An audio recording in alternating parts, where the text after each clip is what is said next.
सोचो एक दिन तुम सुबह उठते हो और फ़ोन चल ही नहीं रहा, ना व्हाट्सएप, ना गूगल, ना ऑनलाइन क्लास, क्योंकि नेट बंद है। सरकार ने कह दिया है पब्लिक सेफ्टी के लिए इंटरनेट शटडाउन ज़रूरी है, लेकिन क्या ये शटडाउन सच में सिक्योरिटी के लिए होता है, या फिर ये हमारी फ्रीडम ऑफ स्पीच को और डिजिटल राइट्स को चुप कराने का तरीका बन चुका है?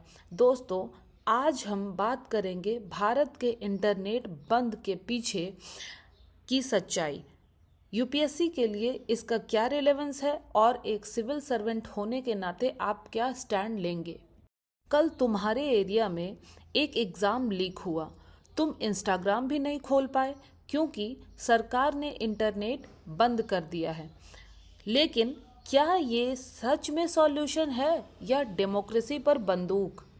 क्या आप जानते हैं भारत पूरी दुनिया में नंबर 1 है जब बात आती है इंटरनेट बंद करने की।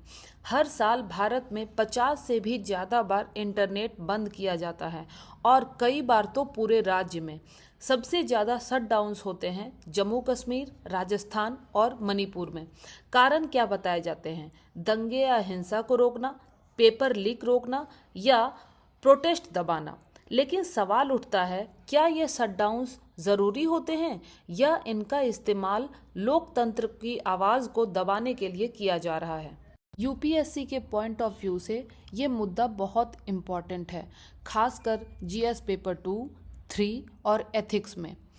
जीएस 2 अनुच्छेद 19(1)(a) प्रत्येक नागरिक को अपने विचार व्यक्त करने की स्वतंत्रता है। इसमें इंटरनेट भी शामिल है। आर्टिकल 21 जीवन और स्वतंत्रता का अधिकार। सुप्रीम कोर्ट ने कहा है इंटरनेट आज के ज़माने में जीवन का एक आवश्यक हिस्सा है। महत्वपूर्ण केस है अनुराधा भसीन बनाम भारत सरकार 2020।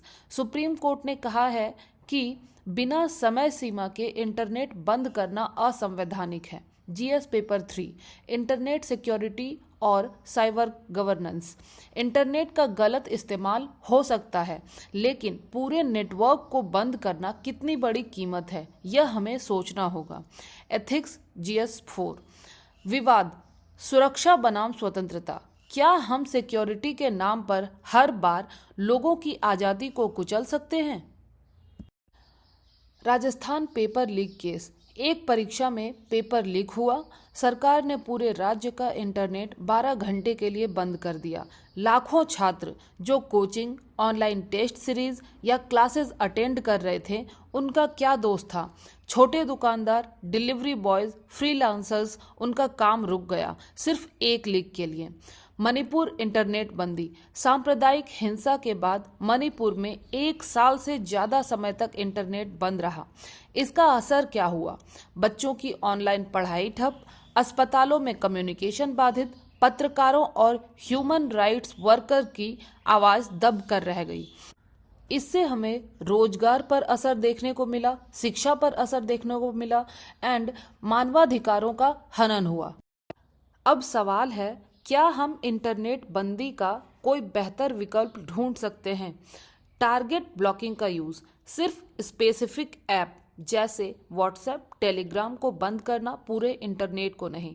इससे बैलेंस बनता है, मिस इन्फॉर्मेशन भी रोकी जाती है और आम लोगों का काम भी चलता रहता है।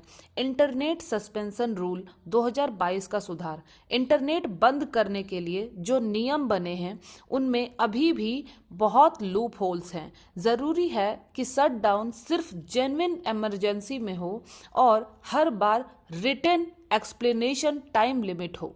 न्यायिक निगरानी होनी चाहिए। कोई भी शटडाउन ऑर्डर किसी वरिष्ठ न्यायिक अधिकारी की निगरानी में हो। इससे मिसयूज कम होगा और ट्रांसपेरेंसी बढ़ेगी।